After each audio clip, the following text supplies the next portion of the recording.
Hello, good morning, students. How are you? I hope you all are fine.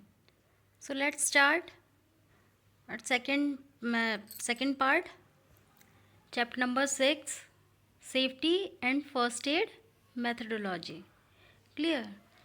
In the previous video, we have already studied about first aid. So these are the some techniques which is used to give someone. Clear? So let's start.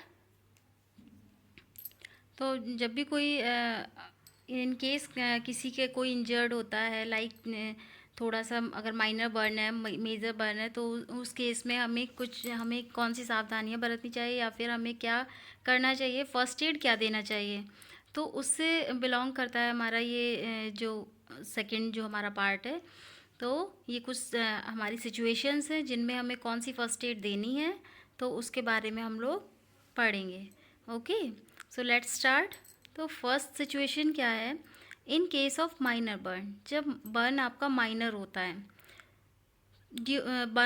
Burning due to match stick और from small fire, things get small burning. जैसे आपका जो आपकी match stick हो गई या फिर कोई भी ऐसी छोटी मोटी सी होगी जिससे थोड़ा बहुत आपका बर्न हो जाता है हल्का सा, तब क्या होता है, अ लेयर और टू मे बर्न्स आउट। ठीक, तो तब उस कंडीशन में क्या होता है, जब थोड़ी सी आपकी माइनर बर्न्स होता है तो उस केस में आपके बॉडी का फर्स्ट लेयर या फिर 2 लेयर्स जो है बर्न हो जाती हैं बाहर से, आपकी आउटर लेयर्स जो हैं वो बर्न हो जाती हैं। तो उस कंडीशन में आपकी स्किन जो है वो किस तरीके की, कुछ रेडिश हो जाएगी। ठीक है, आपकी स्किन कैसी हो जाएगी, रेड कलर में हो जाएगी। देन ब्लिस्टर भी पड़ सकता है, मीन्स जिसको कि आप छाला कहते हैं, वो भी निकल सकता है। तो उस केस में hold the burned area under cold running water for some time to reduce pain and swelling. उस कंडीशन में आप क्या करेंगे कि अपने जो भी बर्निंग एरिया है, मीन्स आपके मान लीजिए आपके हाथ में ही तो अगर जल गया है, बर्न हो गया है, तो आप अपने हाथ को क्या करेंगे, रनिंग जो वाटर है, चलते हुए पानी के नीचे कुछ देर के लिए अपने हाथों को वहाँ पे रख देंगे या फिर बर्न एरिया जो भी है वो उसको रख देंगे। जिससे क्या होगा कि आपका जो पेन है और जो स्वेलिंग है वो क्या हो जाएगी, रिड्यूस हो जाएगी। You can also immerse the burn area under cold water instead of running cold water. और आप ये भी कर सकते हैं कि किसी बकेट में या किसी वैसे बर्तन में आप पानी को भर सकते हैं, उसमें अपना हाथ जो है डुबो के रखें, थोड़ी देर इमर्स करके रखें। ठीक है, ये भी कर सकते हैं। Next, use a tea spoon of baking soda in a glass of water.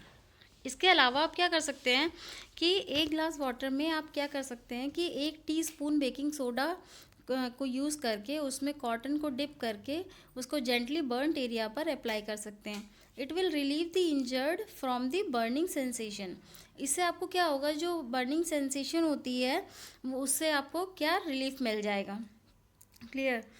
Minor burns heal without further treatment with in some days. और जो माइनर बर्न्स होते हैं वो कुछ दिनों में क्या हो जाते हैं, वो भर जाते हैं, अपने आप ही ठीक हो जाते हैं।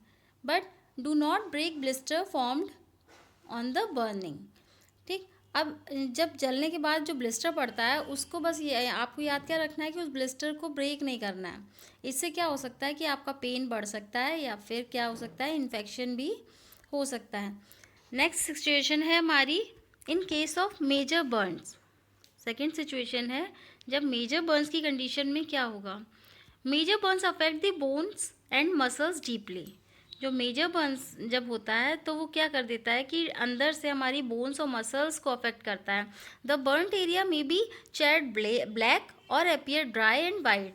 जो बर्न एरिया है वो आपका ब्लैक भी हो सकता है या फिर ड्राई या फिर वाइट भी आपको अपीयर होगा। Immediately seek the help of medical assistance and call the doctor. इस कंडीशन में आपको क्या करें, इमीडिएट आपको किसी मेडिकल असिस्टेंट को या फिर डॉक्टर को कॉल करनी चाहिए इन द मीन टाइम। और उस टाइम तब तक जब तक डॉक्टर नहीं आता उस टाइम तक आप क्या कर सकते हैं कि do not remove clothing from the burned area. तो बर्नड एरिया से आपको उस टाइम क्या करना है, कपड़ों को नहीं रिमूव करना है। Clear? Second, carefully bring the victim out of the smoke और हीट एरिया। जो जहाँ स्मोक है, धुआं है, और जो हीट एरिया है वहाँ से आपको केयरफुली विक्टिम को बाहर ले आना है, अलग वहाँ से कर देना है, सेपरेट कर देना है उस जगह से। Do not wash the burn with cold water in case of major burn. Major burn के केस में आपको ठंडे पानी से, कोल्ड वाटर से बर्न एरिया को वॉश नहीं करना है। क्लियर। नेक्स्ट जो है, cover the burn with a cool moist sterile bandage और क्लोथ। अब जो बर्न एरिया है उसको आप क्या कर सकते हैं कि उसको कवर कर सकते हैं कूल मॉइस्ट और जो स्टेराइल बैंडेज आती हैं, जो आपकी केमिस्ट की शॉप पे मिल जाती हैं, या फिर क्लोथ से उसको कवर करके रख सकते हैं। Clear. Next, if patient is in the state of shock, give him a warm drink to sip slowly and slowly. अगर किसी केस में, मतलब इन केस अगर जो पेशेंट है, विक्टिम है, वो शॉक के केस में है, तब आप उसको कुछ गर्म चीज़ उसको पीने के लिए, धीरे धीरे पीने के लिए दे सकते हैं, प्रेफर कर सकते हैं उसको। Next, if the victim is in unconscious state, अगर विक्टिम जो है अनकॉन्शियसनेस की स्टेट में आ जाता है, तो do not let him drink anything. तब उस केस में आप उसको कुछ भी खाने या पीने के लिए नहीं दे सकते हैं। क्लियर। नेक्स्ट सिचुएशन आती है in case of nose bleeding. Nose bleeding के केस में क्या हो सकता है? Bleeding usually occurs from the nose during summer. Usually क्या होती है, ये किस टाइम होती है नोज़ से ब्लीडिंग? समर के टाइम में होती है। ठीक है। This is due to many reason, और ये कई कारणों से हो सकती है। Keep the following points in mind. तो उस केस में आपको कुछ पॉइंट जो है माइंड में रखने चाहिए, जैसे कि make the patient sit on a chair with his head held slightly backward. आप उस केस में आप क्या करेंगे कि पेशेंट को, उसको चेयर पर बैठाल के उसके सर को क्या करेंगे, स्लाइटली बैकवर्ड जो है उसको थोड़ा सा लटका देंगे, हेल्ड कर देंगे उसको। क्लियर। पीछे की तरफ उसका सर जो है क्या करेंगे, लटका देंगे। Next, put a wet soft cotton और wet handkerchief over the nose until the bleeding stop. इसके बाद आप क्या करेंगे कि या तो कोई सॉफ्ट कॉटन क्लोथ या फिर हैंडकरचिफ को गीला करके उसकी नोज़ पर तब तक रखेंगे जब तक कि ब्लीडिंग स्टॉप ना हो जाए। Next, you may also place ice और wet cotton on the forehead of the victim. इसके अलावा आप क्या कर सकते हैं कि या तो आइस ले लें या फिर वेट कॉटन ले लें, जो कि विक्टिम के आप फॉरहेड पर भी यूज़ कर सकते हैं। Clear. Next, ask the patient to breathe through mouth for some time instead of nose. इसके बाद आप पेशेंट से, मतलब उसको, जो पेशेंट है वो नाक की बजाय जो है उसको सजेशन देंगे कि वो नाक से ब्रीथ ना करके किससे, माउथ से ब्रीथ करें। Next, ask the patient to avoid speaking, swelling और कफिंग। और पेशेंट को मतलब कुछ बोलने के लिए या फिर कुछ खाने या कफिंग करने के लिए उसको अवॉइड करने के लिए बोलेंगे, पेशेंट को अवॉइड करने के लिए बोलेंगे कि वो ना तो ज़्यादा बोले, ना उस टाइम कुछ खाए, या फिर कफिंग वगैरह के लिए अवॉइड करे वो। If the bleeding stop even the restrict him to blow his nose. ठीक। अगर आपकी ब्लीडिंग स्टॉप भी हो जाती है, उसके बावजूद भी आप पेशेंट को, मतलब मना करेंगे, उसको रेस्ट्रिक्ट करेंगे कि वो नोज से उस टाइम ब्रीथ ना करे। He should breathe through mouth yet for some more time. उसको क्या करना चाहिए, कुछ और टाइम तक मुंह से सांस लेनी चाहिए, ब्रीथ करनी चाहिए। बट इफ़ ब्लीडिंग कंटिन्यू, लेकिन अगर फिर भी ब्लीडिंग जो है स्टॉप ना होकर कंटिन्यू आपकी हो रही है, seek the help of the doctor immediately. तो तुरंत ही आपको डॉक्टर को दिखाना चाहिए। नेक्स्ट सिचुएशन क्या बनती है, in case of severe bleeding, जब ब्लीडिंग ज़्यादा हो रही हो। Then lie down the patient and raise the bleeding part higher than the rest of the body. तब आप क्या करेंगे, जो पेशेंट है उसको लाई डाउन कर देंगे, और जो ब्लीडिंग एरिया है, ब्लीडिंग पार्ट है, उसको आपके अदर बॉडी पार्ट से ऊपर उठा देंगे। ठीक है। मान लीजिए कहीं हो रहा है तो आपका क्या है कि जिससे कि क्या हो कि it reduces the flow of blood. इससे क्या होता है, ब्लड का फ्लो जो है रिड्यूस हो जाता है। नाउ सेकेंडली आप क्या करेंगे, put thick pads of cotton wool. ठीक है। कॉटन वूल के थोड़े थिक पैड्स लेंगे आप, और फॉर्मली रैप इट उसको फर्मली रैप करेंगे विद दी स्टेराइल बैंडेज। जो स्टेराइल बैंडेज आती है उससे उस कॉटन पैड को क्या करेंगे, रैप करेंगे। Apply pressure firmly using your thumb and fingers only to stop bleeding. इसके अलावा आप क्या कर सकते हैं, अपने थंब या फिंगर की हेल्प से प्रेशर भी अप्लाई कर सकते हैं, सिर्फ और सिर्फ किसको, ब्लीडिंग को स्टॉप करने के लिए।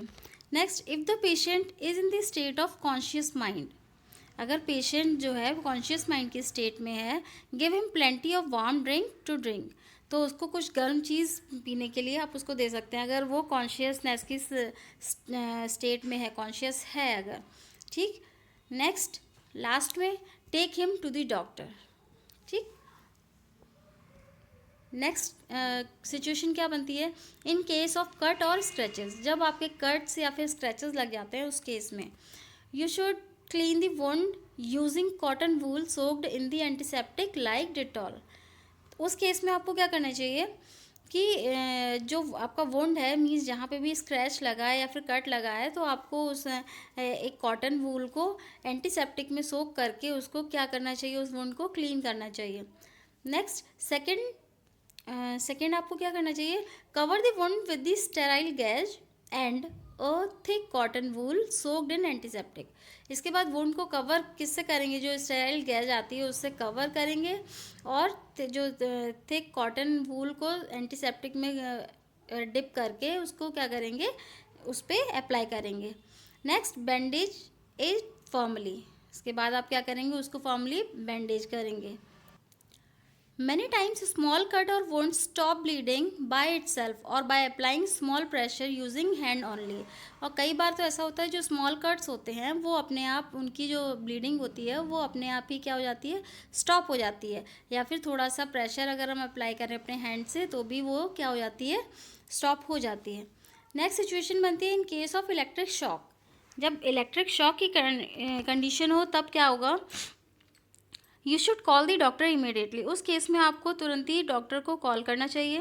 Next, you should cut off the main supply immediately, और आपको जो इमीडिएटली क्या करना चाहिए कि जो मेन सप्लाई है उसको कट ऑफ कर देना चाहिए, कट कर देना चाहिए। Separate the victim from the source using wooden stick, और जो विक्टिम है उसको जहाँ से उसको करंट पास हो रहा है उस सोर्स से सेपरेट कर देना चाहिए, किसको use, by using wooden stick, wooden stick की हेल्प से उसको वहाँ से अलग कर देना चाहिए।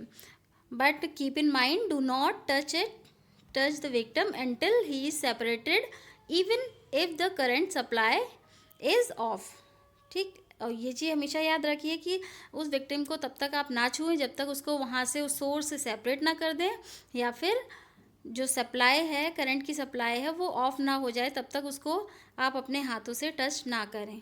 Clear.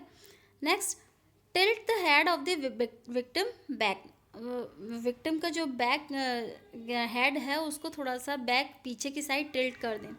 If he is not breathing, अगर वो ब्रीथ नहीं कर रहा है, give him mouth to mouth breathing up to 5 minute. उस केस में आप क्या करेंगे, माउथ टू माउथ उसको 5 मिनट तक क्या करेंगे, ब्रीथ देंगे, अपनी सांस उसको देंगे। If still no breathing is recognized, इसके बावजूद भी अगर रिकग्नाइज नहीं हो रही है, ब्रीदिंग जो है नहीं आ रही है उसको, बीइंग चेस्ट कंप्रेशन, तब आप उसको क्या देंगे, चेस्ट कंप्रेशन देंगे, ठीक है, चेस्ट को कंप्रेस करेंगे उसके। Push down on the chest about 30 time in the middle, तब उसके बाद जब उसको क्या करेंगे, चेस्ट कंप्रेशन किस तरीके से देंगे, उसको लिटाकर उसके चेस्ट के मिडल में लगभग 30 टाइम्स तक पुश डाउन मीन्स दबाएंगे उसके चेस्ट को मिडल में। Continue till the doctor arrive, या फिर तब तक जब तक डॉक्टर वहाँ तक ना आ जाए। Next situation in case of snake bite, snake bite के कंडीशन में आप क्या करेंगे, the victim is given attention immediately, उस विक्टिम पे आपको तुरंत ही ध्यान देना चाहिए, as it is quite dangerous and lead to death, क्योंकि हो सकता है वो बहुत डेंजरस हो या फिर वो डेथ का भी कारण बन जाए, इसलिए आपको क्या है, इमीडिएटली उस पर अटेंशन देना चाहिए।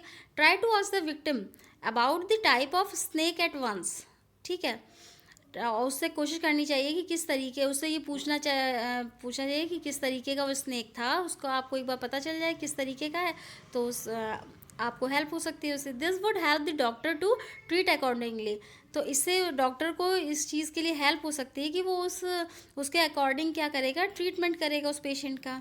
तो आप क्या करेंगे, make the victim lie down on the bed, bed पे आप उसको क्या कर देंगे, लाई डाउन कर देंगे विक्टिम को, and make him not to move much, और उसको मतलब थोड़ा काम कराएंगे जिससे कि वो ज़्यादा मूव ना करे, ठीक है, काम डाउन कराएंगे उसको, जिससे रिलैक्स कराएंगे जो कि ज़्यादा वो मूव ना करे। Make him calm as he moves more and more as fast the poison spread in the body, ठीक, और उसको मतलब शांत कराएंगे, थोड़ा काम कराएंगे जिससे कि वो ज़्यादा क्या करे, ज़्यादा वो मूवमेंट ना करे, क्योंकि ज़्यादा मूवमेंट करेगा तो पॉइजनस जो है बॉडी में उतनी ही जल्दी से क्या करेगा, स्प्रेड होगा। Next, most of the snakes are non poisonous, वैसे तो मोस्टली जो स्नेक्स हैं वो नॉन पॉइजनस होते हैं। If the fang mark are visible, लेकिन अगर आपको जो फैंग मार्क होता है, उसका जो काटने का निशान होता है, अगर वो आपको विजिबल दिखाई दे रहा है, देन द स्नेक में भी पॉइजनस, तब वो स्नेक जो है हो सकता है वो स्नेक जो है पॉइजनस हो। Do not apply ice to the bite, आपको जो काटा हुआ निशान है वहाँ पे क्या करना है, अप्लाई नहीं करना है, कुछ भी चीज़ जो आइस वगैरह है उसको अप्लाई नहीं करना है। Wipe the area with N antiseptic, उस एरिया को आपको सिर्फ क्या करना है, वाइप करना है, वो भी किससे, एंटीसेप्टिक से। And keep the wipe for the test, और उस वाइप को टेस्ट के लिए रख लेना है। Keep the bitten limb below the level of the heart, और जो बाइटन लिम्ब है मीन्स या फिर हाथ में कटा है, आपका काटा है स्नेक ने, या फिर पैर ने काटा है, उसको आपको क्या करना है, उस हिस्से को जहाँ पे भी काटा है उस हिस्से को नीचे हार्ट के लेवल से नीचे रखना है, ठीक है, आपका मीन्स चेस्ट ऊपर होना चाहिए और आपके लिम्स जो हैं वो नीचे होने चाहिए, clear. Bandage formally and tightly about 2 inches away from the wound with in 20 minutes of bite, आपको क्या करना है कि आपको बैंडेज करना है लगभग 2 इंच ऊपर, जहाँ पे भी कटा है, जहाँ पे भी काटा है स्नेक ने, बाइट किया है, उससे लगभग 2 इंच ऊपर आपको टाइटली क्या कर लेना है, बैंडेज से टाइटली उसको क्या करना है, बांध देना है, ठीक है, और 20 मिनट्स के अंदर अंदर आपको बांध देना है। Bandage should not be so tight, bandage जो है वो बहुत ज़्यादा टाइट नहीं होनी चाहिए, that it may block the blood flow, जिससे कि ब्लड का फ्लो ब्लॉक हो जाए, इतनी भी टाइट नहीं होनी चाहिए। Next, took the victim to the doctor या फिर hospital, keeping bitten part below the level of the heart, और आप विक्टिम को तुरंत ही डॉक्टर या हॉस्पिटल ले जाएं, बस उसके ये ध्यान रखें कि जो आपका बाइटन पार्ट है वो उसका लेवल जो है आपके हर्ट के लेवल के बिलो में होना चाहिए, मीन्स आपका चेस्ट जो है वो ऊपर होना चाहिए और जो बाइटन एरिया है वो कैसा होना चाहिए, नीचे होना चाहिए, ठीक है, below the level of the heart, clear. I hope आपको ये सिचुएशंस जो हैं कुछ आपको जो अभी मैंने बताई हैं वो क्लियर हो गई होंगी। नेक्स्ट कुछ सिचुएशंस और हैं जो कि हम नेक्स्ट क्लास में डिस्कस करेंगे। Okay, good bye.